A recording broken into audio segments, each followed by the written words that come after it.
Oh, this is Dissonant Waves I'm already episode tired of the joke. Yeah, Only took a second. 21. got old quick. This is a reference to something no one's probably going to know about. Nobody cares. Well, that's the It's fine. K-pop episode. Yeah, the second one, where we have a guest. Yes. Yeah. Audio recording is weird and tricky and a magical wonderland, and I'm Dominic, and Trix is here, and Ritalin is here as well. Look, all you had to do Woo! was give the K-pop name, like the episode name, just something like BTS is a bunch of pedos, and you would have had all of South Korea come and watch the video. Mostly just to write an insulting comment in the comment section, but still, they would have watched it. Our first guest to cancel after he's done the show. Like a bad idea.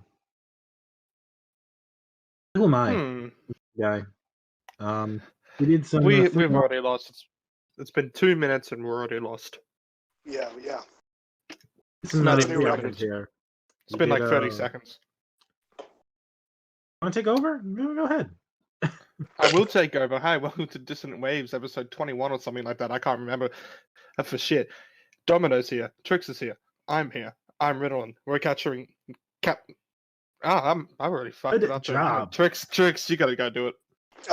Today we are going to be doing the albums Be the Void by Dr. Dog, Live at Jittery Joe's by Jeff Mangum, and Flight Facilities, whatever the fuck their album title was that's escaping me Down now. to Earth. You fucked it Down up. to Earth. We all fucked up and it hasn't even been 2 minutes. This is just how the show goes, you know. We just keep it all, and it's all live. We've got another hour of this at least. We can just start over if you want. Nope. Nah. Nah. I got time for that. Anyway, Let's just skip the opening and just go into Dr. Dog. I love this album. Who wants to be the void this week? I don't know if you heard that bad drum shot. I guess the void is me. All right. Be the void. The void of all economy. Comedy. None of us are doing this right today. The void of Conor McGregor? Of comedy, I think he was trying to say. I was trying to say comedy. That wasn't funny. I'm too dumb for this shit. I'm just shoving pizza in my face. Anyway, I'm gonna buy all 3 of these albums when I get the money. When this coronavirus is over, I'm gonna buy all 3 of these albums. So that says something. Yeah. I mean, currently, I only don't own one of them now, physically, and that's the Flight Facilities. You own Dr. Dog, that's right. We talked about that, yeah. Yeah, and I ordered the Jeff Mangum one. Didn't get it yet, I'm assuming, so we couldn't see if arrived. that video was on there yet. Although, probably by the time this gets uploaded, I'll own it, so... And we can put your notes in the description. Hey, everybody, check out my CD collection. I know you don't care. Dr. Dog, there's like 15 Okay, songs. I just want I've gone to the Wikipedia article for this album right now, and I just want to quickly say, I love the name of one of the recording studios here.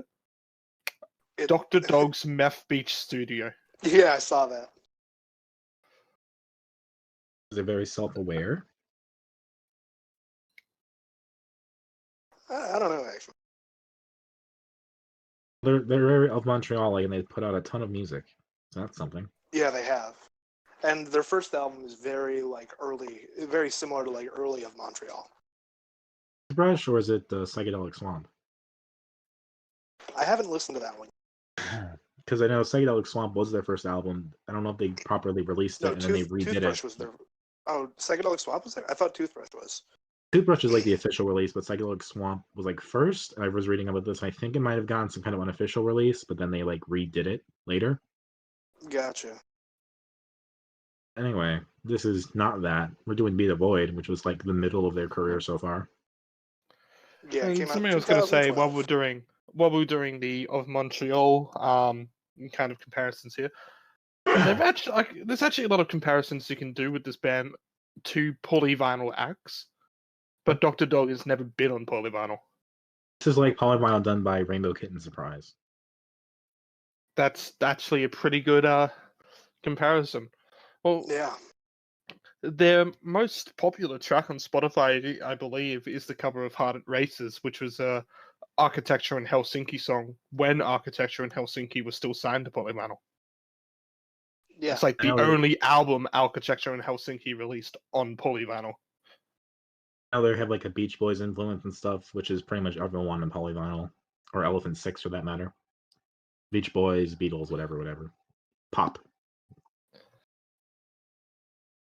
Like I say, there was a couple of interesting tracks off here to kind of listen to, and some songs that I actually came out really enjoying as individual songs. As an album, I don't know, a lot of albums we cover, it happens, but it didn't flow so well. I thought this album kind of ended too many times. Like, I didn't. one of the big songs that I thought was like, it's just at the end was Big Girl, I think it was. Just getting the track list up. Yeah. I thought Warrior Man would be like a good ending, but other than that, Yeah. I didn't. Yeah. Like the entire then- B-side is just a whole bunch of end songs. Oh God, I keep burping. I also then listened the to the last- bonus tracks too, which did not help at all. They were good, but they didn't help. And the last track, the actual last track, Turning the Century, that was probably one of the weakest songs to close on. Yeah. But the opening half of this actually has some really kind of catchy moments. I love the opener Lonesome, Good one. which is that kind of minimalistic kind of style to open. And this album is somewhat minimalistic. Very like Americana, kind of almost kind of Yeah. country, but like more poppy still. Yeah, this was one of the first like indie albums I really got in. I was like breaking away from like just listening to straight electronica. Very big shift, I feel like. And like I say, I love the moments on here that are catchy. They do kind of get stuck in your head, and it doesn't feel annoyingly stuck in your head. It's kind of like just kind of just a nice bop to hang your head to. I don't think there's Yeah. any standout track in particular on this album, but I think that's fine because I don't think this is an album that's supposed to have that huge, big, anthemic track. It's supposed to just be that kind of very casual indie kind of folk kind of rock. I know they're described as psychedelic, but I didn't get any psychedelic vibes off this album whatsoever. I think this was really before they kind of got into I think this was before they found like the psychedelic with everything. There's not really much psychedelic on here. Well, Really like according to Wikipedia, it's neo psychedelia, which I don't know what the fuck that means. It's just Americana. It's just Yeah. I thought Like Do the Trick. Lonesome. Like let me get this out of the way real quick. Lonesome. Whenever I hear it, to me, it's like it's like a perfect Borderlands intro song. Like if that makes any sense. That I song don't is know. too good I for think Borderlands. I think it's too chill to be a Borderlands. So I mean, I get what you're compare trying it to to, say. Yeah, compare it to like the Ain't No Place for Hero or whatever the first one was. Or that was the something second abrasive. one. The first one was Into the Cage the Jungle. Elephant's No Rest for the Wicked, and the No second Rest one for the Oh, Wicked. yeah. was Shortchange Hero by the Heavy, wasn't it? Yeah. Ain't No Rest for the Wicked. Turning the Century is more like that then. I mean, Borderlands have had a lot of opening songs, especially if you include Tales from the Borderlands. I remember it was like Borderlands has actually always had some couple of good opening songs. They've had good think background music too. It's like the 5th episode of Tales from the Borderlands. It's when they're all kind of like floating in space and everything, and it's got James Blake's Retrograde playing. I need to replay that. I'm staring at it right now. Played a Borderlands, so I have no idea what you're talking about, but yeah. I just know some of the trailers. I have platinum Borderlands 2 twice, so. But going back onto main ones like Borderlands 1 and 2 with the Shortchange Hero and Ain't No Rest for the Wicked, you'll see they're a bit more fast-paced than Lonesome is, and that's kind of what makes it work, because Borderlands is supposed to be that kind of style of that kind of over-the-top Americana, gun shooting, blah, blah, blah, mixed with Yeah. apocalypse and everything. Yeah. So have they done Radioactive yet? Or no, because Radioactive is shitty. It's Borderlands, so they fit perfectly. Trying to remember, what was Borderlands the... doesn't really have to do with radiation. From everything I've seen, it looks kind of shitty.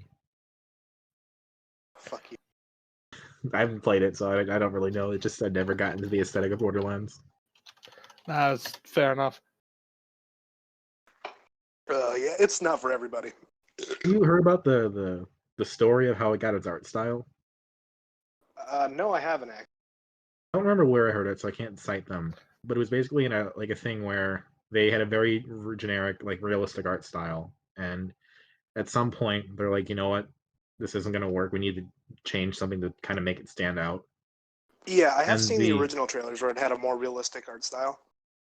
And I remember reading the person who designed the art was so pissed off from that decision that they just quit the industry entirely. Oh shit. Shit. Oh, so something I'm just gonna notice. To kind of just notice it while searching stuff up. So, Borderlands the pre-sequel, was the one that was made by 2K Australia. So that was actually developed over here. And I actually looked up what the opening song was for that, because I couldn't quite remember. And it was they actually used an Australian artist as well for that. They used the band The Vines and their song Black Dragon, which is kind of in the unpopular part of The Vines' discography. What I understand, pre-sequel is also the unpopular part of the Borderlands. Yeah, it's not that good. Yeah. It had an alright gameplay, but the story of the last two Borderlands has just been pathetic. Do you want to see what the first Borderlands looks like running at 320 by 220 on a fucking Intel Celeron processor? I'm pretty sure I already know. Because I got this to fucking run on the shittiest fucking laptop I own. Joke is that that's like, lovely. That sounds like I played like a good amount of it on that.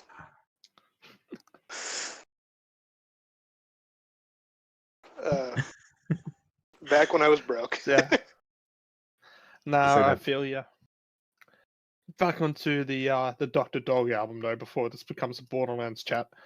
I was gonna say that it sounds like putting the song Naomi to a Borderlands trailer. It seems so bad. Anyway, I think you're better off putting Garden Head. Yeah. In a Borderlands. Maybe even something like Two-Headed Boy. One of the bad songs. That was the point. You said the Vine song was unpopular. Both of us in one sentence. You said the Vine song was unpopular, so Naomi obviously is the comparison there. At some point, I'm gonna do a Vines album, and we're just gonna all just remember that they were good at one point. Anyway, let's see. Dr. Dog. How many songs do you think are like above the curve here on this album? Lonesome. Yep, Do the Trick. That was the one that I believe you gave you did what I did with British India. You gave 3 different songs by 3 different artists, and Do the Trick is actually a pretty good song to kind of describe this album using a song from it. Yeah, I actually think it's probably one of the better songs on here. Yeah, it's one of those songs that's very catchy, kind of a boppies. Actually, whilst I had to complain about it's kind of too early in the track list and stuff, I do like Big Girl. I actually do like Warrior Man as well. I wish there were a bit more the end songs, and Girl wasn't a bit more for me. Warrior Man was kind of repetitive and it was catchy but kind of annoying too. It's kind of that magical combination of it's good but it's a little bit simplistic. I really liked Heavy Light. I really like Exit for Sale, though nobody listened to it. It's because it's a bonus track, but it sounds like some song I cannot remember at all. It's good. I've listened to all the bonus tracks, but just because I run it at work and just. But I'm not familiar. Did mine even come with bonus tracks? No, it did not. And The CD does not come with bonus tracks. so it's like some kind of 70s singer-songwriter. I want to say it's Layla, but obviously it's not Layla. But it's gonna bug me till the end of time. Oh, let me give it a listen. Vampire's also good. I like Vampire. Yeah, Vampire. I get what you mean. I get what Dominic means. It feels very familiar. And I've only heard like 5 seconds of that. But I think it's a pretty commonly used type of instrumentation there, so it could be absolutely anything. When we talked about Do the Trick and Vampire in chat, that's when you kind of made me remember that there are 2 singers for this band. And Yes. that's kind of neat. And I listened to this before the podcast, and I marked down who sang each song, and it flips every song. Did not even realize. I'm like, Yeah, unless me I'm neither. unless It I'm deep starts with into Toby, it. goes to Scott, goes to Toby, goes back to Scott. That's really cool. Kind of, I dig that. That reminds me of the classic Blink-182 album, Enema of the State, which does that as well. I don't know if it's every single song, but I think it might be. Give me 5 seconds. But I do actually like when artists kind of do that because there's a bit more chemistry in it. Yeah. Makes it feel like it's less somebody's project than like a group project. Yeah. It makes it feel more democratic and more open and friendly, I feel like. Yeah, and the studio chatter too, or like the phone calls in the beginning of the songs. I like that. I love those. Like with Lonesome, 1, 2, 3, somebody press record. And then in Do the Trick, it's Hey Uncle Scott, I'm just calling to let you know, to ask you what you want for Christmas, or something like that. Yeah, something I love cute that. like that. Yeah. So just getting up the Enema of the State lead vocals, how it goes. So it's actually split 6/6, but it's Tom DeLonge, Mark Hoppus, DeLonge, Hoppus, DeLonge, Hoppus, DeLonge, Hoppus, DeLonge, Hoppus, DeLonge. So it's actually very close to that flip flop exactly. You have albums I've never listened to. I have to get around to that at some point. Oh, it's a classic pop punk. It's a classic. I can't get into Blink-182 except for like 4 songs. Blink-182 has that problem I had with American Idiot, and that I like American Idiot, but it feels like the album that my older brother would have listened to. And then again, I listened to a lot of Blink-182 as a kid. The best way to describe it is that in 2005 they broke up. You can kind of just leave it like that. You don't have. They didn't have to have gotten back together. They haven't really released anything great since then. I remember Blink-182 playing it like when I was like in the California record was at least fine for fans of Blink. I mean, I didn't hate the record as a fan of Blink, but as time has gone by, I haven't gone back to that. I've gone back to the earlier Blink because that was the one that was just more memorable. When I was in elementary school, we had like this rock climbing unit, right? And these 3 songs, there's 3 songs I kept remember they kept playing over and over, and they all sounded so similar. I was so confused that they were not by the same bands, right? It was All Small Things. It was What I Like About You, and it was the Friends theme song. Well, actually, that's because All the Small Things was written intentionally to be a radio hit. They admit it themselves. Yeah, they wrote it in like 10 minutes. Yeah, it was intentionally written as a shitty pop song. That's the joke of the song. And also, same thing with the rock show. Yeah, it's if you actually watch the video for All the Small Things, it's a parody of boy bands. Fair enough, I guess. It was around the late 90s and stuff when that was what was the popular music at the time. You don't have to tell me. That's all I listened to back then. that and Britney, of course. But it's not. Fair enough. But yeah, that would be why it's so familiar. It would sound if you actually go more deeper into Blink's discography, it's not that they're far off the sound that All the Small Things had, but their actual earlier stuff was a bit more like interesting. Is it like the Smash Mouth, like what they were to what they became kind of thing? Yeah, I mean, Smash Mouth's first album this week. If we ever do a revisiting episode, we should revisit that one, maybe. I think that's so fun. and like I don't know, do Astro Lounge as well because like that change is so like it was for the better perhaps for them, but like Yeah, because it goes from like a goofy ska punk kind of like vibe to like just like somebody once told me.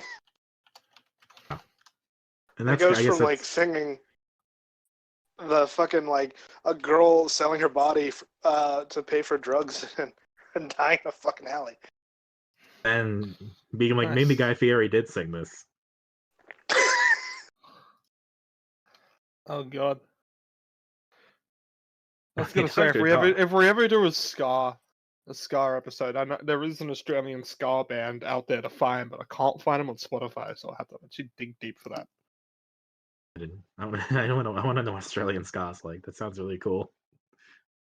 They had the band It's I'm like talking about Streetlight had a Manifesto, but hit. with more didgeridoo. Nah, there's no didgeridoo whatsoever. It's kind of just like regular ska. The band I was going to talk about had a song called "You Shit Me to Tears," and that was their biggest hit. Sounds great. I like that. I love goofy names. Tropical Fuck Storm, which we have to go back to at some point. And psychedelic porn crumpets. Yep. Yeah, but they're not ska. No, they're not. Not ska, brah. Anyways, Anyone anything else else not to ska? talk about this Doctor? Dr. Dog is Before not we ska. go into a ska chat, yeah. Anything else to talk about with this Dr. Dog record? I kind of like some of the songs, but ultimately, there's not really much else I want to talk about. I probably won't revisit a lot of this. It's just nothing's really fully grabbed me enough for that. Like the album It's- grabbed me pretty well, but like there's no big high or big low for me. Like it all was just kind of Yeah. really good, and I liked it. And I want to buy the album. I But just it's not listened to like it with it. a smile, and I'm posting a screenshot of where it sits on my home screen music app. Fair enough. Listen again, your late night To- music, plush, flight facilities. And And is that First yeah, song. is that Hot Flash Heatwave right there? it is Hot Flash Heatwave. Yeah, I can get it just by like Yo. 5 millimeters of picture. I don't really like that fucking album. I don't get it. Which one? Flash Heatwave. You like it or don't like I just don't like it as much as you two. I think it's funny. it? No, I don't like I- it that much as an album. I just like a couple of the songs of it, Yeah, I'm the same way. Like I love Gutter Girl. and I love Malibu. Yeah, because it's a crime Time to waste to my kill time. my vibe. That and Last Dinosaurs. Those first few episodes, they're just kind of like Okay, such now different vibes. Last different Dinosaurs, vibes. the classic album, and I would never change my opinion on that. We call Mostly it because it's Dissonant been 8 Waves. years and I haven't. Anyway, I'm on a very different wavelength than this. best songs, Anyway. worst song. Best song is probably Do the Trick or Lonesome. I'd probably say Do the Trick. I think that one's Yeah. probably a bit more catchier, and it's just Yeah. that might probably be the only one I kind of actually revisit going down the line. The bass And- on Do the Trick. And worst track, I'm just gonna put as Turning the Century because you had all these closers, and this is the worst one. Lonesome's cool. You Do the Trick is the best one. I like Turn the Century. I thought that I like what it goes for, even though it's not as memorable. But I think Warrior Man is just the worst because of just how repetitive it is. And I really like also like Exit for Sale. That's like probably my second, even though nobody was really supposed to listen to it, and I did. Hey, you did extra credit. No big deal. For me, favorite songs, I gotta go with Lonesome. I like That Old Black Hole. Do the Trick, Vampire, Heavy Light, Over Here, Over There. Excuse me. Oh, God damn it. This is the And least burping favorite- episode. Yeah, I'm eating and I'm also just like super gassy for whatever reason. So Junk I episode don't- is next week, Tricks. the drunk episode where I'm drinking Mike's Harder lemonades like a fucking white girl. But I have vodka. Worst least track, favorite what's- song, probably Big Girl. I just didn't really vibe with that one as much. Now, while Dominic has been complaining about repetitiveness, what do you want to do next? The album full of 7-minute songs that are all house tracks, or the artist that we've already covered the most out of anyone? Actually, we've covered off Montreal more so far. And Actually, we're gonna be yeah. tied No. now. Wait, So I take thought that. I thought we bitch. only did 2 of Montreal albums. I did We've 2. done You 3. did 1. No, we did 3. We did 3. We did 3. I do another Yeah. another Jeff Mangum next week. And so the we can and do the 4. first and the first of Montreal one that we covered is so far the best. Yeah, everyone has their I opinions. was So I mostly liked. right so far. I was very happy with with Sylvie and Briar, but Cherry Pill and Satanic Panic just do not Satanic. grab me inside. For me, it goes Cherry Peel is at like the very bottom of what I've listened to. Then I'd probably throw in Hissing Fauna or Eve the Destroyer, Satanic Panic, and then Lousy Sylvian Briar. So if I did a full ranking at this point, since if I've listened to a lot of the discography, I would probably be changing it up and it'd be too long. And if Dominic did it, he probably has it done by heart. I will I have say. to, Go ahead. I have to do the other albums with Lousy now that Lousy's been on this podcast. I want to do the other ones because I don't know now where they fall because my heart says Paralytic Stalks and False Priest are the best, but I don't know anymore. Anyway, what album are we doing next? Let's do Jeff Mangum. Yeah, let's do Jeff Mangum. Live at Old Jittery Jeffy Joe's. boy.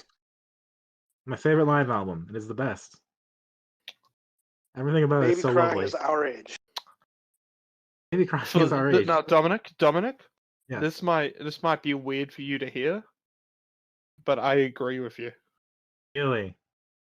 Yeah, I actually think this is probably one of the best live albums I've ever heard. Why do you It think so? definitely is. Tell me. I genuinely haven't heard anything as a live album that has been as interesting as this. A lot of live albums you get are just pretty much a compilation of just different shows and stuff that they did, and they throw a bunch of the songs on there.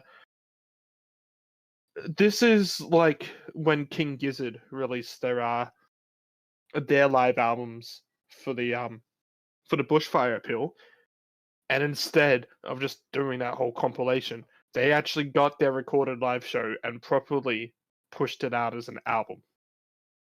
To set this up for a minute, this was a recording that was done in the 90s that was just like an acoustic set at a coffee shop, I believe.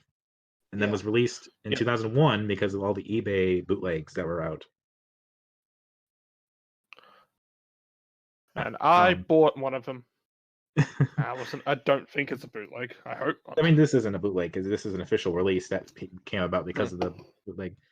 But I think, like, it's just so crazy to me that they were going to sit on this if that never happened. You know what I mean? Like, there's probably a bunch of these out there. That's why they're so popular. Yeah, I posted a thing in the Discord of just like every piece of recorded every recorded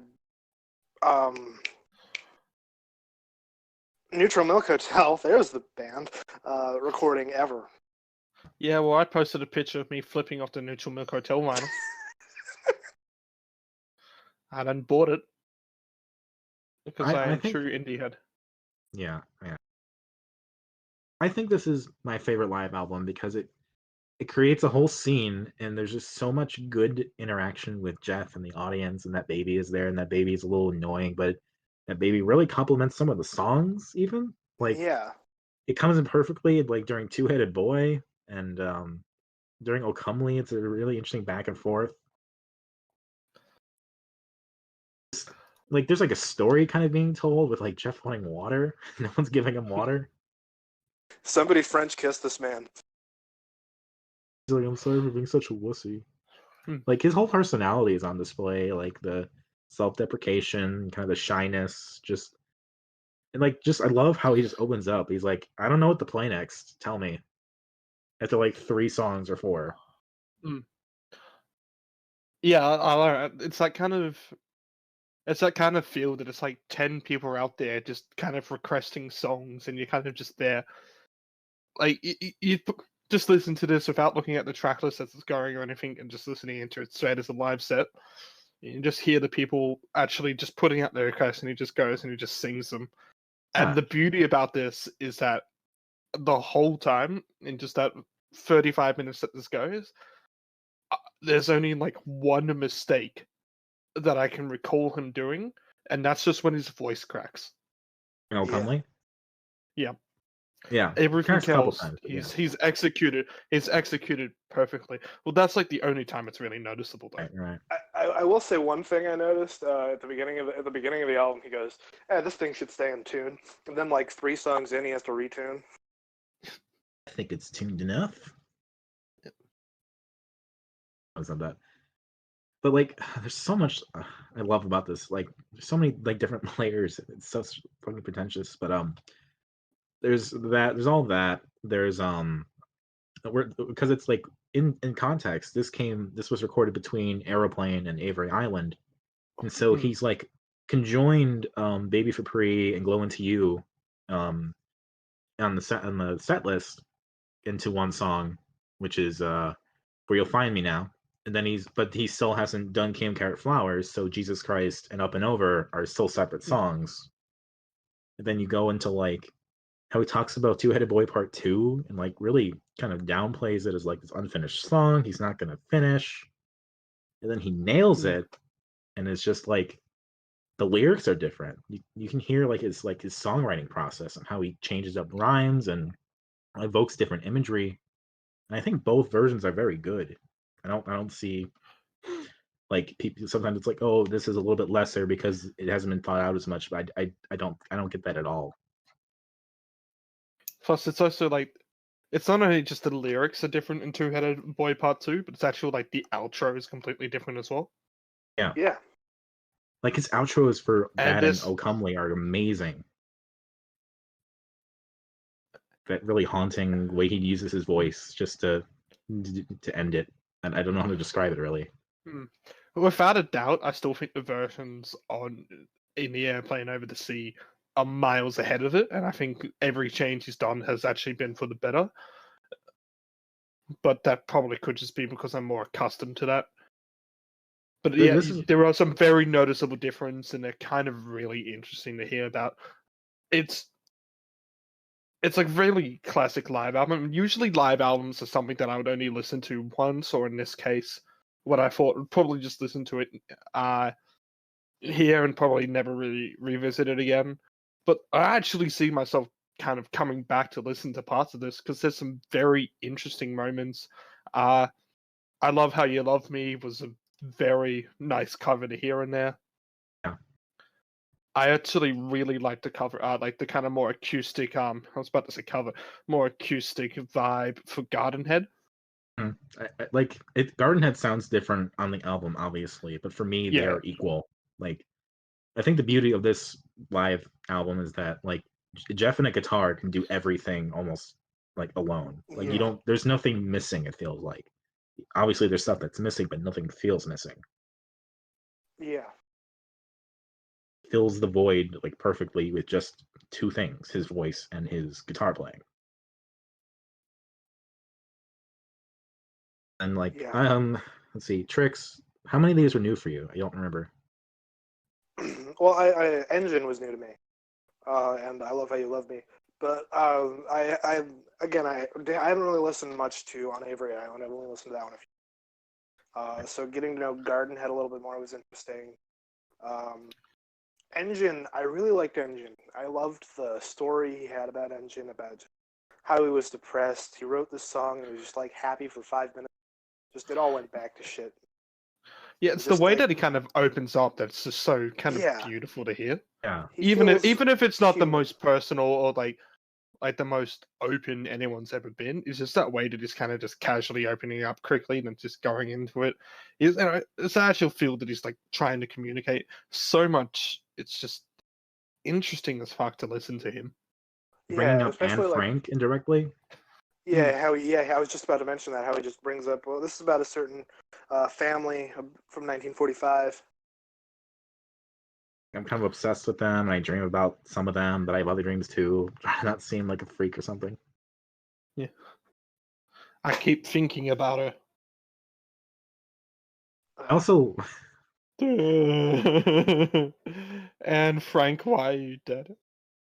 I don't like Naomi as much as other people do. But I think having it here, like, because of the way it comes up is so interesting, because it's like you go from Engine, and then he's like, oh, what do you want me to play next? And they talk about playing Jesus Christ. And they're like, he doesn't really want to play Jesus Christ. He's just like, oh, I'm just probably do Up and Over. And at the last minute, they're like, no, just play Naomi. And he does. And then he comes back to it. He's like, oh, you really want to hear the Jesus song? Okay. And then he starts he starts talking, and he's gonna say, well, I'm not like, he's gonna say like, I'm not like one of them freaks or whatever, talking about like fundamentalists, I'm assuming. Then he changes track real quick, and he's like, yeah, I'm just as confused as everybody. Yeah. And I will say the cover for "I Love How You Love Me," it's very interesting because in all of the songs I've heard that he's written, he hasn't written about love this directly. So it's weird to hear him sing about love so directly. I wonder how many covers he has just ready to go like that. Yeah. Because he like someone says you'll play the Spectre, and he's like, the Spectre's a Royal Chuckstone. I don't know that. He doesn't always have maybe the song, but he knows right away what someone's talking about just by a request. And that's like, maybe because people know what he plays, and that's fun. But like, just that quickness is so interesting to listen to. Definitely.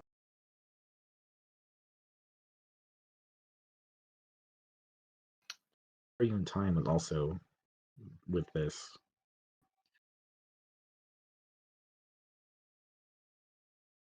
I haven't really got much more to say about this album personally. I think it's a very lively listen.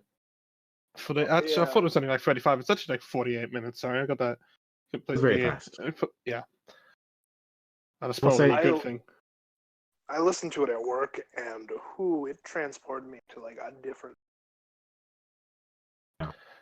That might have just been you getting headaches though from the corona. Nah, just the lubricants I huff all night. Okay, that's fine. Then you're fine. Yeah, it's the closest I'm ever going to get to actually going to a Neutral Milk Hotel concert. So I'm glad that an official live album exists. I live in Australia. I don't think Neutral Milk Hotel's ever been in Australia. Let's check the live list. I could have gone to Occupy Wall Street when I was like in high school, and I could have seen him sing. That would have been interesting. Yeah, check the Reddit post I just put. Yeah, I am looking. They have not once been in Australia. But I think they were in New Zealand. Yep, they were in New Zealand, but never in Australia. But I think that the concert that you missed, Dominic, is in here. Yes, February 6th, 2014. That's the one. Fucking. So you can hear that album. Oh, that's so weird now. Oh boy, I don't know how I feel about that. That's so tempting. Just want to point out. So you can obviously you had your reason for missing the Schmuck Hotel, but the closest they've ever actually been to me was back when I was 3 years old, and it was over across the fucking sea. New Zealand, right? Yeah. It's not as close as it looks. Oh, and they're missing some stuff. There's some stuff in between here that seems to be missing. Some stuff between Oh, okay, yeah, 2001 they got that one. 2001 they got. Okay. Still, there's probably some stuff that's missing. Yeah, this is everything. And you can download everything that's not red. Oh, fair enough. It's in that. Let me get that Reddit link up. I sent the image now.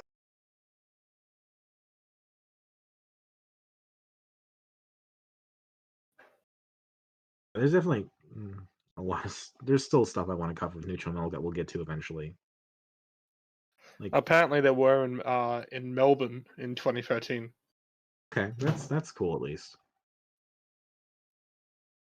And according to Wikipedia, this is also the debut of O Comely.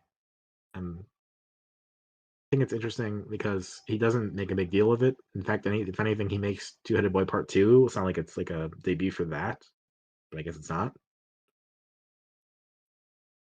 I don't really hear about too many artists like workshopping their songs live, like how he talks about Two-Headed Boy Part 2 being unfinished and he's not sure if he's going to finish it. Like, that doesn't really happen too much.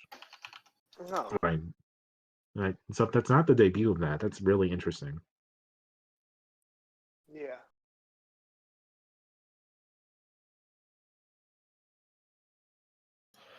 With that, is that all to say about the album, or have we got anything? Last thing I want to say is just that I imagine just going into a coffee shop and like this just happens, just someone like Jeff Mangum is there. They put out one of the best live performances you ever hear, and they're just at some coffee shop. That is like the most amazing thing, I think. It is. Yeah. Just walk in there and oh my god, this is transporting you to a different place. It's super good. What is going on with this man? Why is he here? Why I does ever Ritalin want to have experienced sex that. with him? Yeah. I wouldn't say it out loud in a coffee shop. Ghost of Richard Jewell still haunting you, so anyway. I just love that image. One day I'll get along with Richard Jewell. Until then, favorite track? Probably it's probably either a Garden Head or I Love How You Love Me. As much as I like O Commonly, I hate that voice crack. I remember it too much. I hate the kid. Just putting that out there. And my least both love favorite the kid. my least favorite is probably I'll Bury You in Time. As good of a song, but it's still, Yeah. just, It's just not my favorite of it. for me, the best song is Two-Headed Boy Part 2. I love everything about how he talks about it, the changes that are there, just how he nails it completely. And like I said, I think my least favorite is probably Naomi, because I don't like that song very much. I mean, also the intro is nothing really, so there's that too. Favorites for me have to be Engine, Headed Boy Part 2. Engine again, just for the story he tells at the beginning, and it just makes him feel incredibly like makes me feel like I'm in the coffee shop. Yeah. And least favorite, excuse me. I Love How You Love Me, mostly just because I'm not the biggest fan of love songs. I think this is done at a time when Phil Spector was not in jail for murder. So. Oh yes, Phil Spector is in jail for second-degree murder. And one thing I also learned about Phil Spector is, I'm going to get kind of bass nerdy for a minute, is he created the Wrecking Crew, which was a 60s recording group that was just like the best of the best, and they played on like every pop album of the 1960s. And one of the famous players for it was the bassist Carol Kay, and she played on like Pet Sounds and all sorts of hits like that. So just before we move on to Flight Facilities, I've managed to find this set list from the one time Neutral Milk Hotel was in Australia. When they were in Sydney, they were just performing at the Enmore Theatre, which is actually a pretty common venue for gigs. And anyway, they played 19 songs, so we're just going to go through all of them. They played The King of Carrot Flowers Part 1, then The King of Carrot Flowers Part 2 and 3, Holland 1945, A Baby for Pre/Glow Into You, and Garden Head /Leave Me Alone, Everything Is, Two-Headed Boy, The Fool, In the Airplane Over the Sea, Ferris Wheel on Fire, Naomi, O Comly, Song Against Sex, Ruby Bulbs, which I haven't actually heard of. It's a really weird song. Of all the songs, that is very like almost like serial killer-esque. Including Naomi, huh? And then they played Snow Song Part 1. Then they did an encore, but they did The Ghost with the Penny Arcade in California outro. Then Two-Headed Boy Part 2, and the closer was actually Engine. Really cool. That's probably really sweet. That makes me happy. Unfortunately, I wasn't into Neutral Milk Hotel at 2013. I'll post a live version of Ruby Bulbs, and it's very interesting. But until then, Flight Facilities. Yeah, I'm very offended you didn't get to this album sooner. Okie dokie. This is a really good album.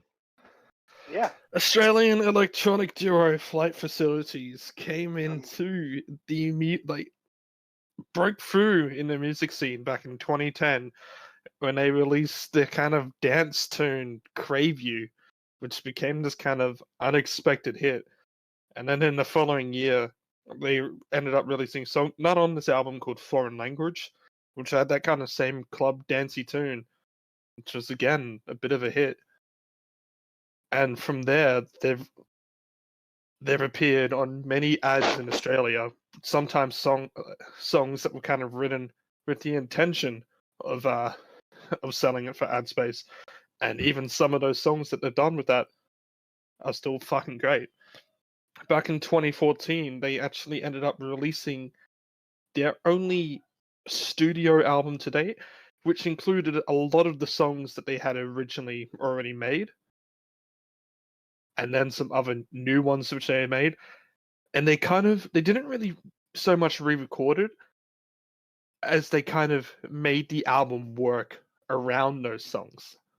It's kind of interesting. So you'll notice songs like Waking Bliss just before Claire de Lune, which Claire de Lune came out 2 years before the album did, or the Crave You reprise, which, as Trix mentioned, is not really a reprise, which is that kind of filler between the title track and Crave You.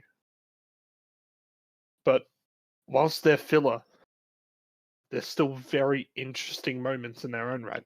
Yeah. It's one of the more interesting electronic albums to come out of Australia. I don't think it's the best, but that's because we'll cover the best eventually. It was an Avalanche? I thought we had covered the best one, Avalanche.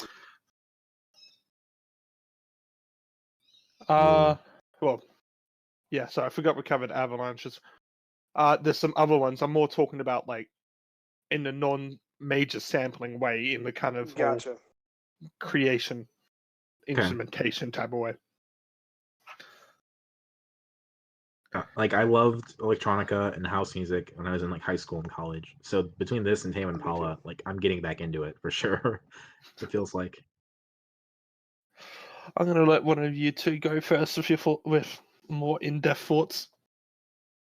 This album reminded me a lot of a couple. Sorry, Dominic. I'm going to take the reins on this one. But this album reminded me of like a couple different groups I used to listen to in high school, and still do. Just for some of them, I got kind of like a Tycho vibe the first time I was listening to it. Chill, down to earth, sort of like real instrument sampling that they used at some points.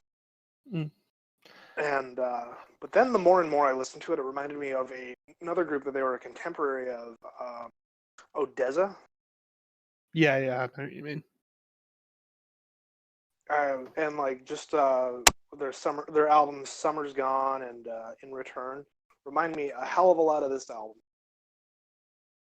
Yeah, I never was a big Odessa fan, but they were unarguably they were contemporaries, so around the same time. Released albums around the same time. I think Odessa didn't get too much popularity in Australia comparatively to other countries, but they definitely weren't really did have. They had success here.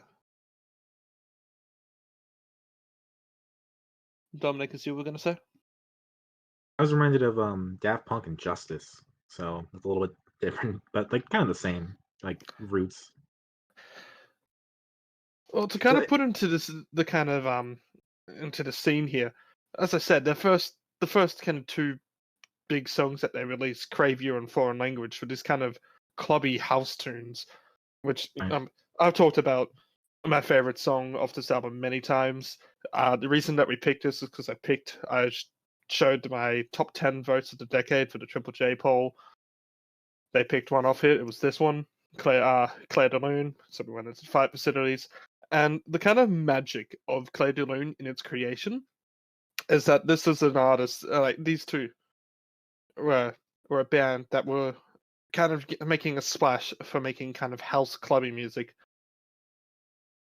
So they took a huge risk by making a song that they didn't expect to get played on any radio station whatsoever because of its length, because it didn't have any dance vibes to it. It wasn't something that was ever going to have a radio edit to it, and has actually become now their most loved song.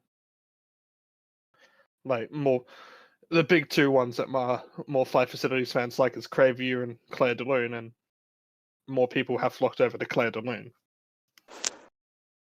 Although if you look at like a Spotify or something, a lot more people listen to Crave You, so it's a bit there. But this is a huge risk because it was in a completely different vibe. They didn't get any well-known singer to sing on this as well. They picked up Christine Hoberg, which you couldn't ask me any of her other projects because I wouldn't know for fucking shit.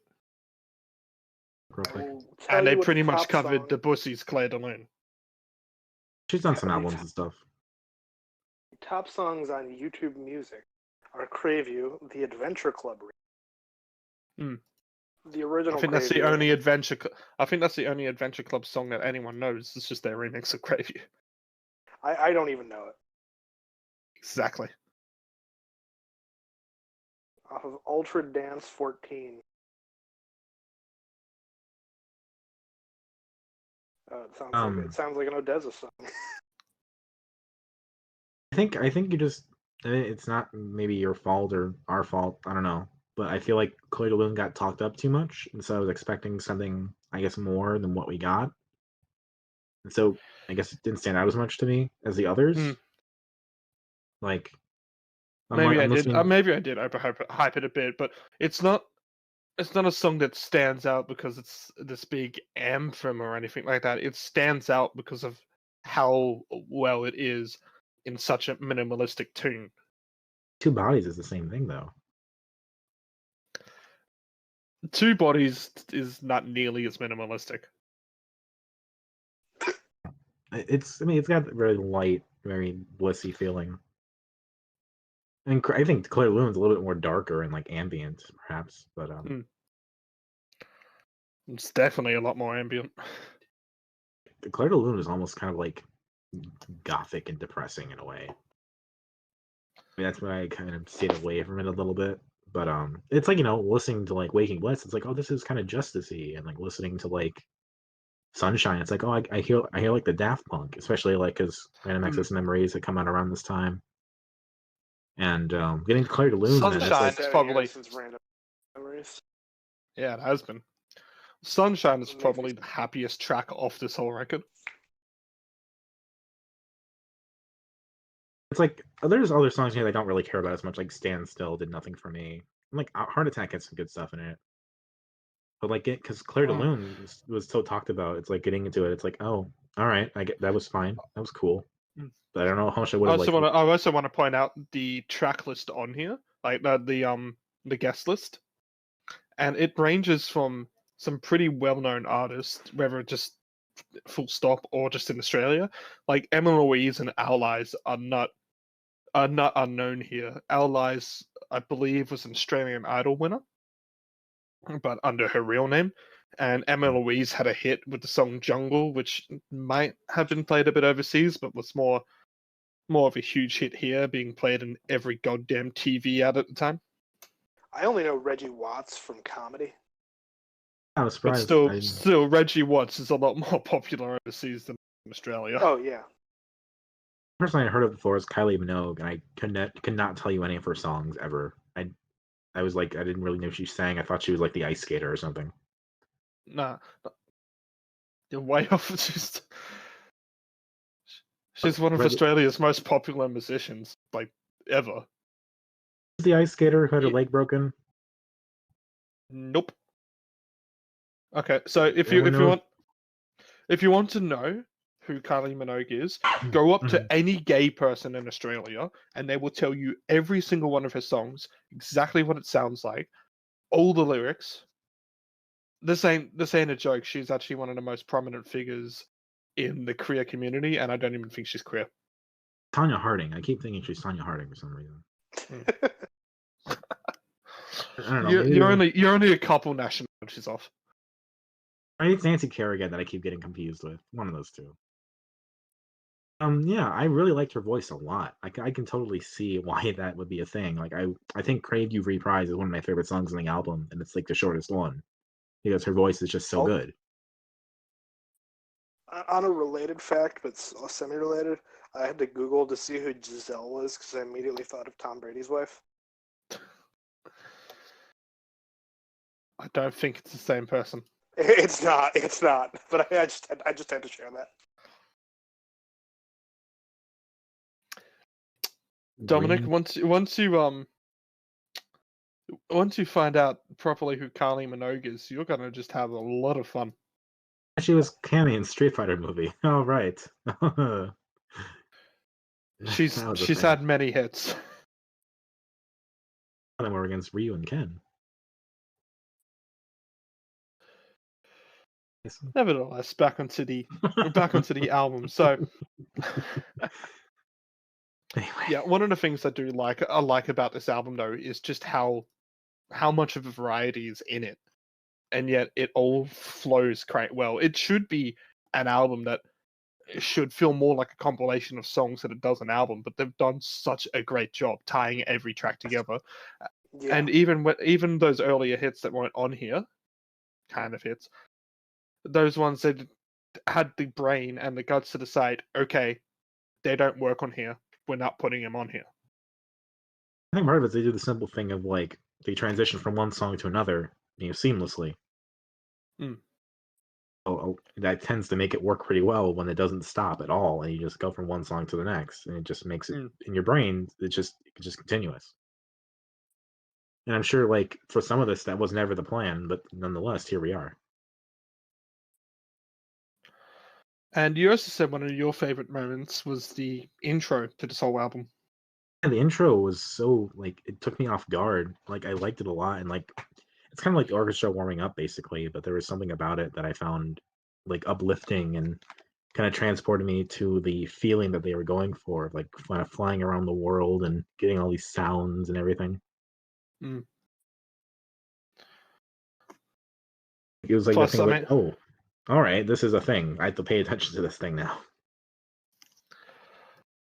Plus the song that it kind of flows into, which I consider the actual opener, Two Bodies, is absolutely incredible. It has that kind of soft, kind of floaty vibe that Emma Louise always kind of brings to her songs, or did before a kind of last change in direction, but also brings that kind of dark themes that she loves to bring into her songs as well.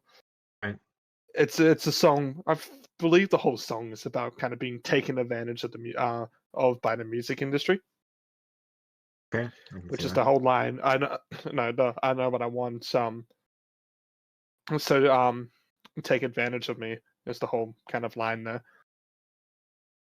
And it starts off with that whole quote of the person talking about commercialism and creating art, with the trying to become famous while writing the songs and performing the performances and stuff that you want to. Right. And like, just don't be ashamed of it is basically the lesson there. As long as you're not ashamed of it, you're fine. Well, it's more like as long as you don't do anything that you're going to be ashamed of, or that you are ashamed of while you're making it. Which is the kind of whole point of that. Right. I was gonna say I thought Crazy was interesting. But go ahead. And then the way that this kind of whole dark song, because the lyrics on it in it are really dark to listen to. Like it describes the kind of whole relationship between the artist and the music industry, like an abusive relationship. I'll look it up because I want to see for sure. But then it just ends, and then you hear Reggie Watts just tapping onto a microphone, doing a mic check, and then suddenly you've got this song that's kind of like this vibe of just a guy singing in like a karaoke song, it feels like. Yeah. Sunshine was a great song. Paulo I really enjoyed. Yeah, I got Waking Bliss and Apollo mixed up. Actually, yeah, Apollo's the one that goes into Claire de Lune.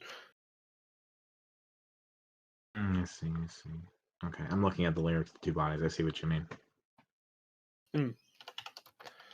They aren't happy lyrics, and you go into a lot of Emma Louise's songs, and that's it's a common theme.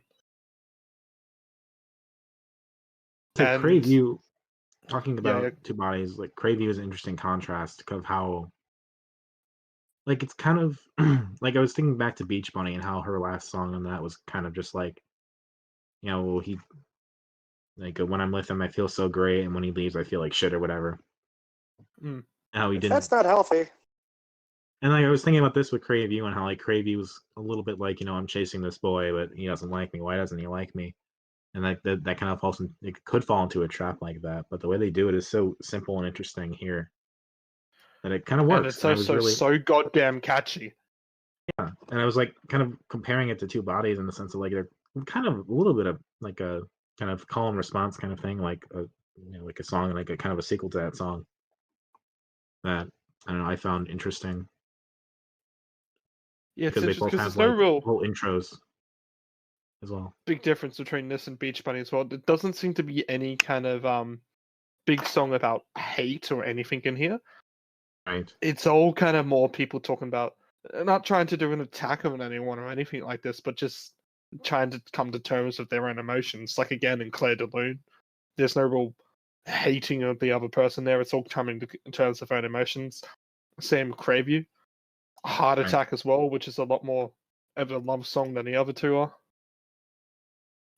And the other one, Why Do You Feel, or Stand Still, there is a lot of kind of songs about people coming to terms with their own emotions on here. Why Do You Which Feel is is probably literally the name of the song. Yeah. Which is probably fitting for an album that's called Down to Earth, which, going down to earth. Right. And then you have the title track, also, which is probably the most club tune on here. Because there's no real lyrics in that song.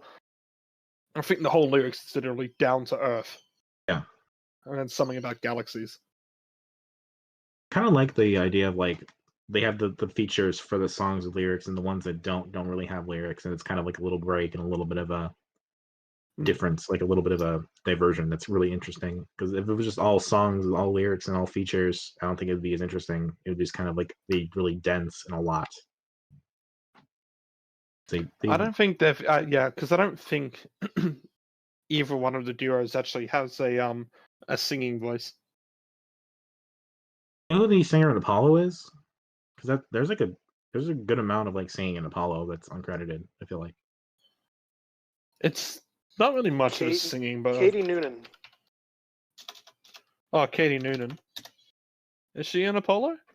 If she is, That's what Genius is telling me. Okay, so I didn't quite realize that, but Katie Noonan is actually one of the most important women in Australian music history. Okay. She fronted the band George, which had pretty much hit after hit after hit. She's incredibly well known in this country. I don't know how well known she got overseas, or the band did, but yeah, because I know Katie Noonan did a lot with the live album.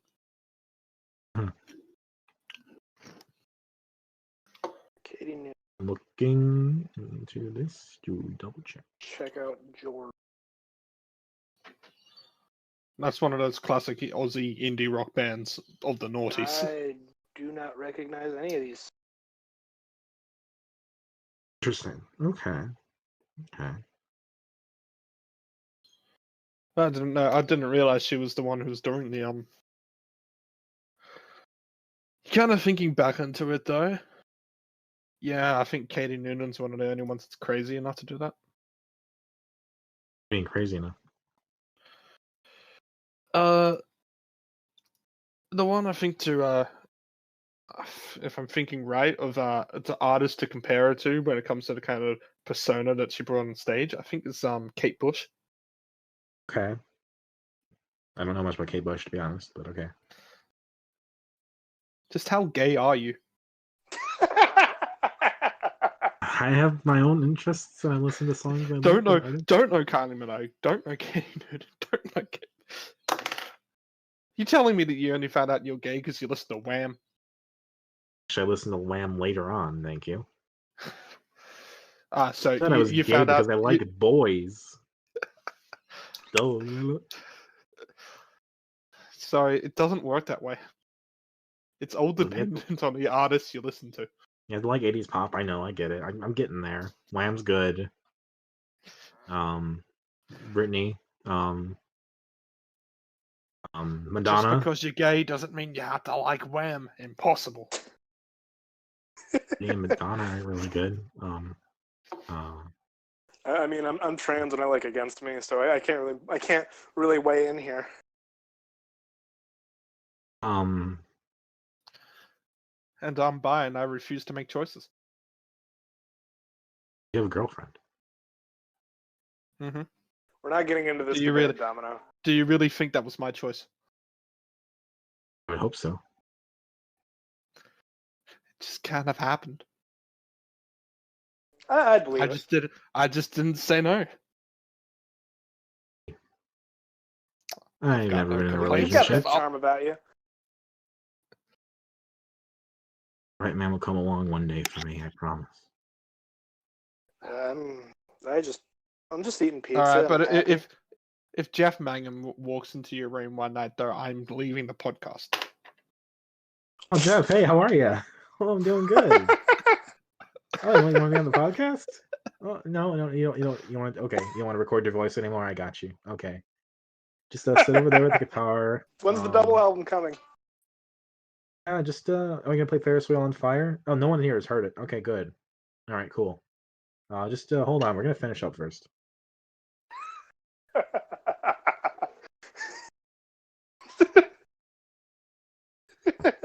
I see. I He's pissed gone. off somebody in the audience. If you pissed them off, I think it might be time to leave. You don't have anywhere to go tonight? Okay, I guess you could stay here. Really didn't get far ahead, did you? Do you have a van? Like a tour van or something you could sleep in? My room's actually The fact kind of that you're getting messy. this all just on the top of your head, I think it's bullshit, and I think you've written down this fan fiction somewhere. I promise you. I mean, Trix and I did a test last week. She can tell you that I'm good at coming up with stuff. He is. Like, I just joined while he was just drunk to like test the possibility of our drunk episode, and fuck, was it gold. I think vodka drunk might be different than beer drunk, but we'll see. On that note, final thoughts on the Flight Facilities record. Good album. It's really good. I like it a lot. I'm gonna listen more. It kind of just rekindles my love of like house music and electronica. I'm gonna go listen to some Odessa after I get off this album, which I haven't done. Which one? Memories That You Call, Say My Name. I'm thinking, Say My Name. I was trying to think what the other Odessa song that I knew was. Summer's Gone. No, I think it was something else. Hold on, let me check out the Odessa. It was Sun Models. That's a good one. I'll probably just give a listen to In Return. It's like Bjork. Does like in Bjork make me gay? There's also a song by Odessa called Line of Sight. It features an Australian electronic band called Mansionaire. I'm probably not going to be covering any Mansionaire because while I liked their debut album, it's not worth covering. But there's a couple of songs off there I recommend listening to. They're kind of contemporaries with Flight Facilities as well, but not as well known. Gotcha. Heard of Mode Selector? Nope. I like their stuff a little bit. They did some stuff with Tom York that I really dug in the album that came out about that. On this note, the Flight Facilities Down to Earth is a fantastic house record. I think there are some house records that I'll cover later, which I think are actually better as an album than this Down to Earth, but this is still a fantastic record to listen to. I don't know why I've never owned it physically, but I've owned it digitally since like first year of uni.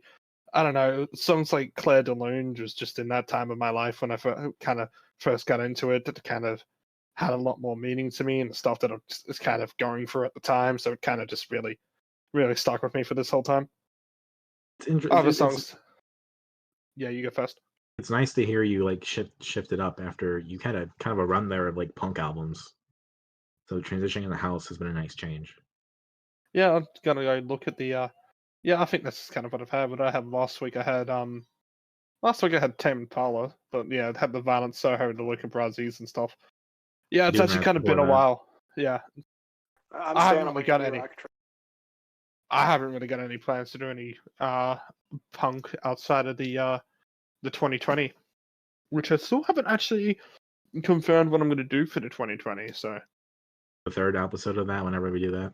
yeah, but yeah, there's also some other songs in here which I've also kind of listened to a lot. Stuff like Crave You, which is that really catchy kind of club track.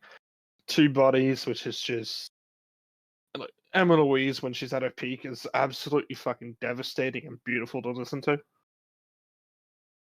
And Two Bodies is one of the songs in which I would say that she's safely at her peak. Okay. All right. So there's another song where she's even better. I'd probably still prefer her song Jungle. And I like Underflow, but I'd probably prefer Two Bodies to Underflow. But yeah, it's a very interesting album to listen to, and even if it might be a bit too inconsistent for some people, which is fair enough because it does kind of have a variety of sounds in here, which I think flow kind of beautifully into each other, but they are It's a no lot of avalanches. contrasts. Yeah, it's no avalanches, but it's not trying to be. So I think for the stuff that doesn't maybe perk up as much, It's everything else kind of closes around it and kind of smooths over, so you don't really notice. look, I would probably say like if you got me to choose a song which I would prefer of the Avalanches or the Flight Facilities, I'd probably say Claire de Lune. But if you ask me to the album, then Avalanches wins any day. Album good. Album good. What are best song, worst song? Tell We us. already know what my best song was of this. Claire de Lune. I'm probably gonna say the worst song. Just taking a look at our list again. I'm thinking more of probably a Hold Me Down or a Standstill. Standstill and Hold Me Down are fine tunes, but they just don't hold up to the rest of the quality that the rest of the album does. I'm probably gonna say Hold Me Down. Although I gotta say, I love that Hold Me Down is sung by a song called Steve Downs. I guess I'll go next, unless you want to go, Trix. You go ahead. I'm still. For me, best song is probably Crave You Reprise, because I really like Kylie Minogue's voice. And then probably Crave you're You gonna after have that. you're gonna have a very fun time going into Kylie Minogue's discography. I look forward to it. And then Two Bodies is also just super, super good. I also like Sunshine a lot. Least favorites probably Stand Still and Claire de Lune. I think Claire de Lune just because I came into it expecting something just kind of based on hype, and then it was different. Not that different's bad. It's just that I think on its own it would not have stood out among everything else I had heard. It's not bad. For me, I feel like as time goes on, you'll probably find the parts of Claire de Lune to appreciate. But I fully agree. Stand Still is that song that just over time, there hasn't been anything else that's grown more on me, and it just hasn't really stood out as much as the rest. And Mickey Green reminds me of like a singer from like Boston or something, not Australia. She has like that very Eastern accent. I don't even know where she's from. Australia. She'll be Australian. She is. Yep. Paris based apparently though, so she's probably spent a lot of time in Paris. Is that Trix? My favorite songs are probably Apollo and Claire de Lune. I love how they just blend in together. That's the first time you've ever said blender or blend in, besides Hockey Dad, in which you've actually gone and then said that's a good thing. I like it when albums like just blend together and it's like one song leads into the other. I've mentioned that a few times, I'm pretty sure. Probably. But yeah, and then the least favorite, I'm gonna just go ahead and say Crave You Reprise because it's not a fucking reprise. And that's it. It was when it was recorded. Yeah, but it's still not a reprise in the context of the goddamn album. But it is in the context of it being recorded. The I said reprise what I came said. 4 years after the initial single did. What else is supposed to fucking call it? Held it for the album and released it as an intro, I guess, but even then, yeah.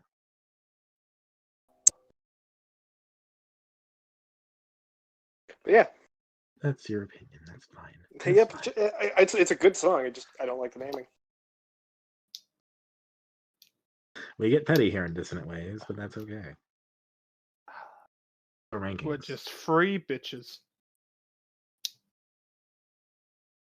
Rankings number 3, without a doubt, Dr. Dog. It's the only one out of here which I'd say doesn't work as an album. It's just no doubt about that. And number 2, by not as far off as you'd think it would be, it's actually bloody fantastic. It's Jeff Mangum, live at Jittery Joe's. It's actually one of the best live albums I've ever heard. And then, yeah, number 1, Flight Facilities Down to Earth. I mean, again, it's not by as much as you would probably expect me to have picked it by, but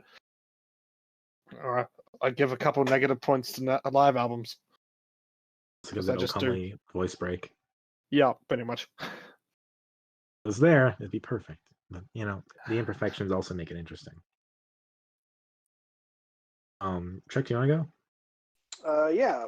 Number 3 for me, Flight Facilities, but that's like a high number 3.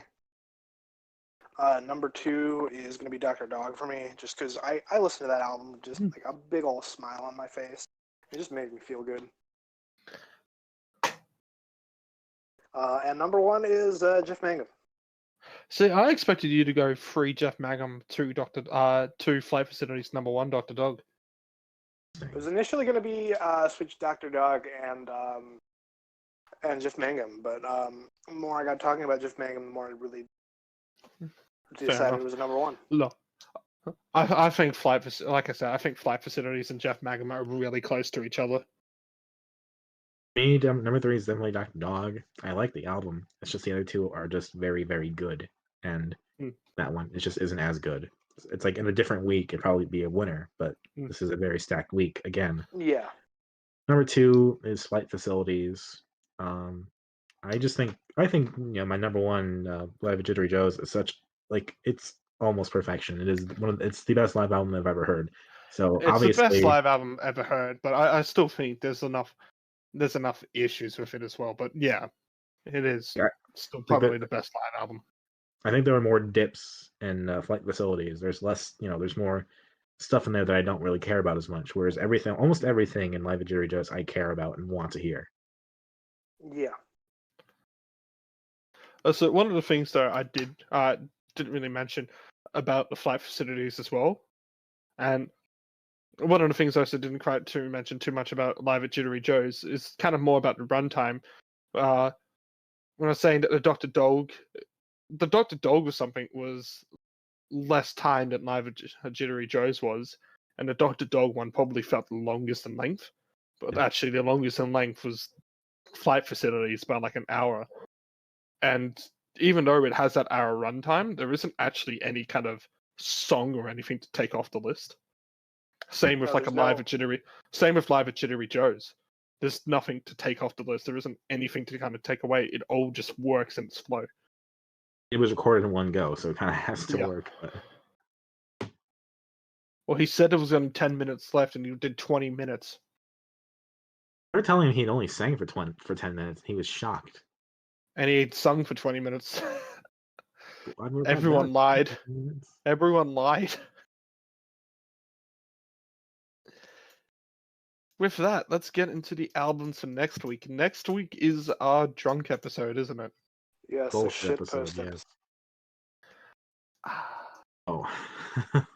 Tricks, you go first. I reached deep into the shitpost archives for this one.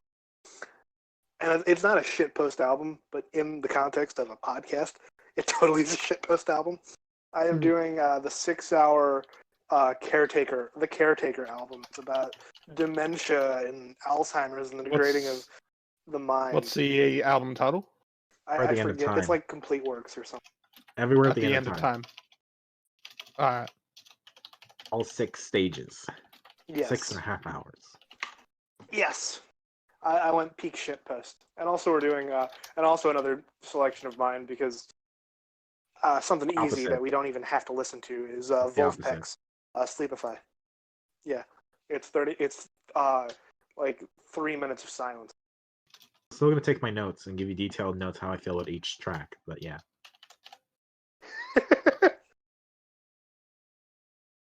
Who's it by again?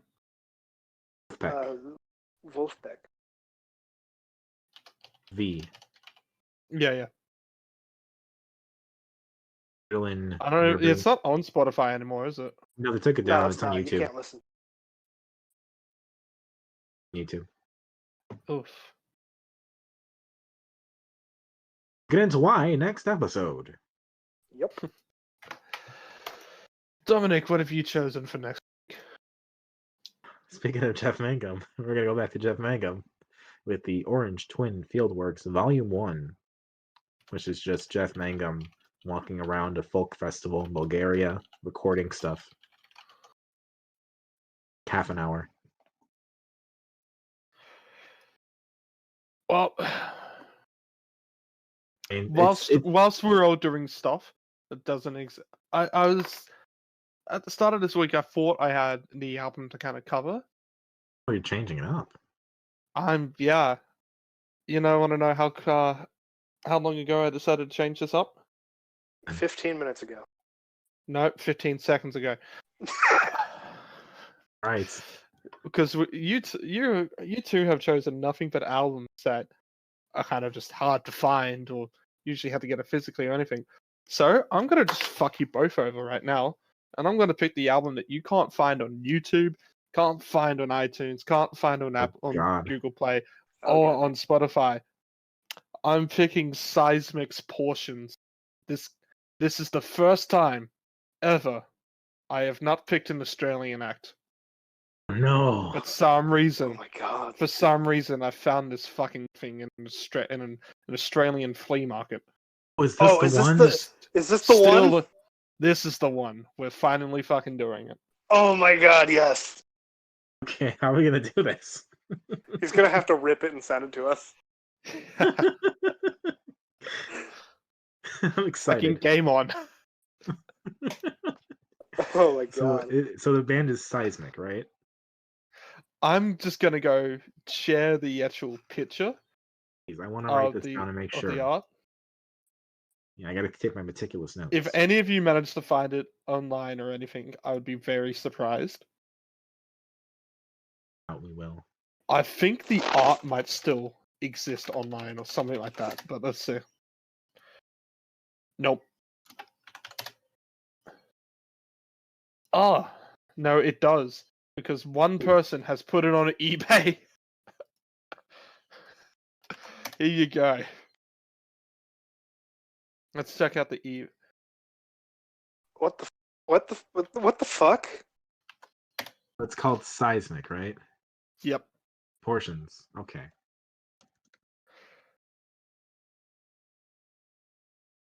Right. Someone from Melbourne is apparently. So what my theory, just without going into anything here too detail, is that someone was getting a bunch of stock from Canada, and they realized this thing was not going to sell.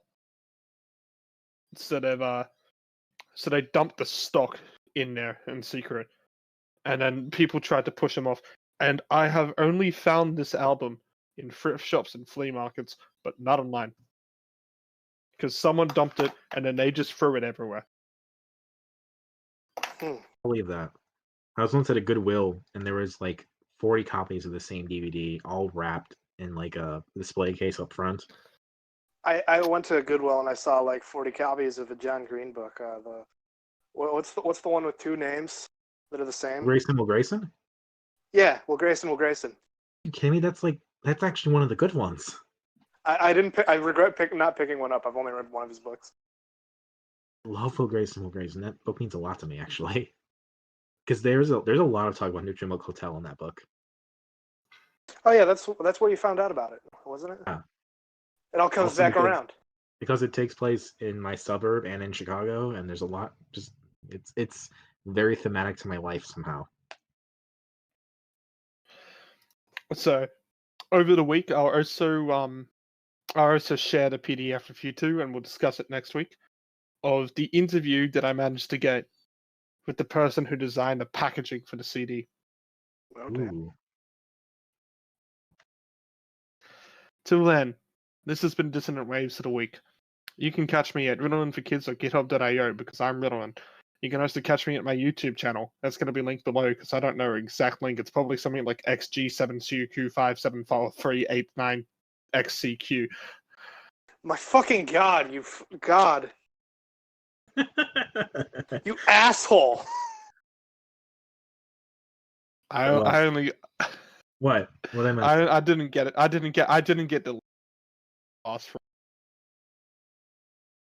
Oh my god, you just fucking rickrolled the audience. No, Really? Yeah, that's not. that's the link. It's not a right link, but I heard XCQ and I'm just like, yeah, oh, the XCQ part was to do that, but the rest isn't. Okay. Sure. I okay. All y'all on your YouTube links. Oh my god. I've been Dominic. You can catch me on Twitter at DACICHOCKI. That's my name. I'm also on Tilted Windmill Studios sometimes where I write stuff. You can also follow Dissonant Waves on Twitter at Dissonant Waves. And we have our website, dissonantwaves.space. Space. Space. Space. I've been Trix. You can catch me on Twitter at procrastronaut_. That's like procrastinating astronaut. And I have a YouTube channel where I'm going to hopefully upload a video about some of these bases I own within the following week of quarantine. Yeah. Yeah. Bye.